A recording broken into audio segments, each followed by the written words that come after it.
Thank you for joining us. I'm Peggie Sherry, the founder and CEO of Faces of Courage. And we today are doing an Educare session on medical marijuana with our camp doctor, Dr. Elliot Cazes, who also is a fabulous chef. Welcome, Doc.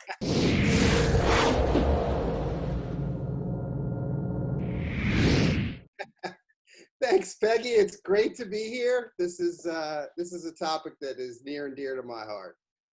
So tell me, you have been in practice how long, and when did you start to become a medical marijuana provider? So I have been in practice doing OBGYN in Tampa since 1995. I started doing medical marijuana as soon as it became legal in late 2017. So I've been writing medical marijuana recommendations for just about 3 years now. I had an interest before that. It was something that I had done a lot of research on and that I knew I wanted to work with. It just wasn't legal here yet. So when we have a lot of our cancer patients that are looking for other ways of dealing with their pain instead of opioids and are afraid of addiction, how do they go about getting a medical marijuana license? Is that what it is? Card. Yeah, card. Card. Okay.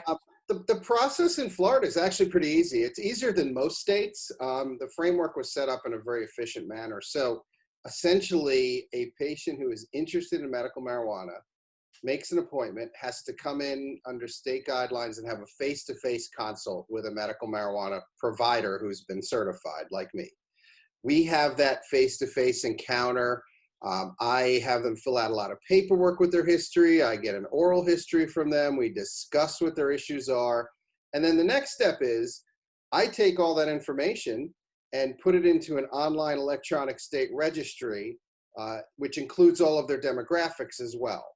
That kind of sets the wheels going, because by entering all that information and essentially clicking the right box under their diagnosis, I'm telling the State Department of Health this patient can be certified for medical marijuana.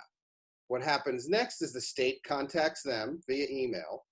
They go through another short process where they fill out some online forms to actually get their ID card. That can take anywhere from a week to 3 or 4 weeks. It depends on how busy the system is. Lately, it's been very quick. And then once they have that card, we can sit down and discuss how we're going to use this, what we're going to put them on, what form it's going to take, and so forth. So it's a pretty easy process for the patients. So what different types of forms are there available for people who have a card? Well, we're lucky here in Florida because in terms of modality of treatment, there are several options. There are oral options, which include tablets, liquids that you can drink, candies, and edibles like that. There are inhalation, which is essentially what most people know as a vape pen. There are drops, which are put under the tongue sublingually. There are topicals, so that, in terms of pain control, in some patients, we can use a topical. It's almost like a marijuana-laced Bengay. And then here in Florida, there is also smokable. So there's smokable flower as well. So we have a lot of different options open to the patient, which is nice because different patients have different preferences. Some people would prefer to smoke it. Some people don't want to smoke it. They want to use something else. And then in addition to having the different treatment modalities, there's a wide range of available combinations and blends of products that will address different problems.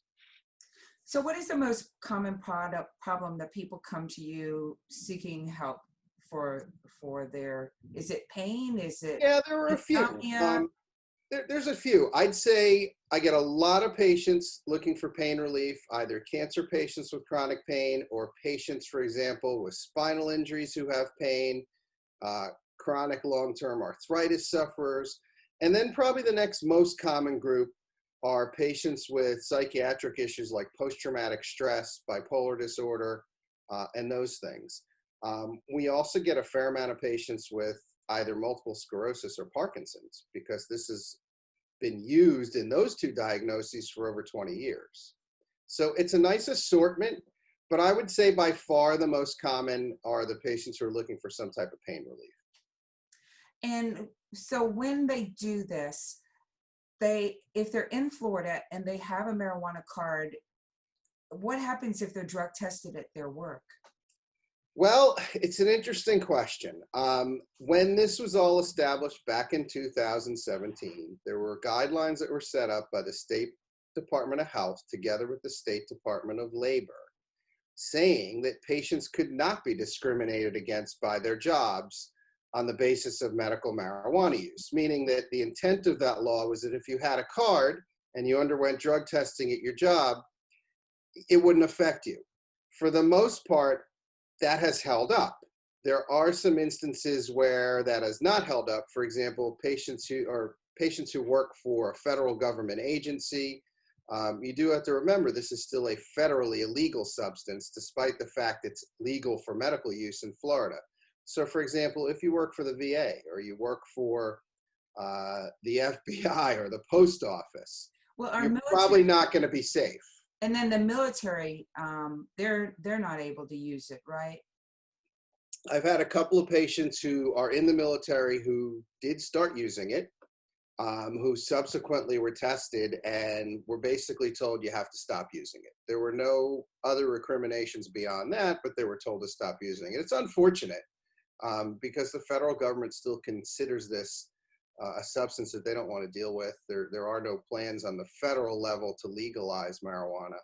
But other than those few exceptions, it works out pretty well in terms of job protection. Same thing with legal protection. If you're driving in your car and you're pulled over for whatever reason, and a law officer sees medical marijuana on your car seat, as long as you show them your ID card, you're fine. You're protected. Okay. So with Florida, then they go to a dispensary? Correct. Okay. There are dispensaries located throughout the state. When we started this back in late 2017, there were about 40 dispensaries in the state. There are now about 600 dispensaries in the state. There are about 50 in the Tampa Bay area alone. So Wow. they can go to any dispensary that they want to, because when I sit down and talk with them and we write orders for the medical marijuana, and by the way, we're not allowed to call it a prescription because it's a federally illegal substance.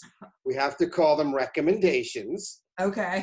I enter those recommendations into an electronic registry, which spontaneously sends it and makes it available to every dispensary in the state. So they can go wherever they want. But they can only get what you're recommending? Correct. Just Oh. like a pharmacist is bound to follow my prescription, the dispensers, as they call them at the dispensary, have to follow my guidelines. I didn't know that. Yeah, so in each time I write a recommendation for a patient, I'm putting down the forms that they want to use. I'm putting down a dosage in terms of milligrams per day, or in the case of the smokable, how many ounces they can purchase. And I'm putting down guidelines, for example, I want such and such blend, I want this strength, and so and so. So they do have to follow what I put down.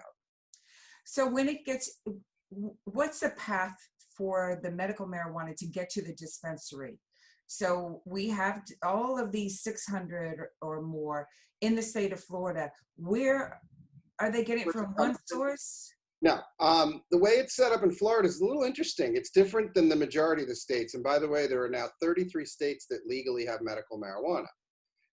In Florida, we have what's known as a vertical integration business model. When the laws were written for medical marijuana, the requirements basically said that in order to be in the medical marijuana business, and I'm not talking physicians, I'm talking to people on the business end, Right. you had to establish a nursery, a laboratory for testing and production, and dispensaries. So you had to own all three. So there are about 15 different corporations in this state that own dispensaries. Each of those 15 has their own nurseries, their own laboratories, their own processing plants, and their own dispensaries. Like a pill that you would take from a prescription, it's always going to be pretty much always going to be the same every time you get that pill. Correct.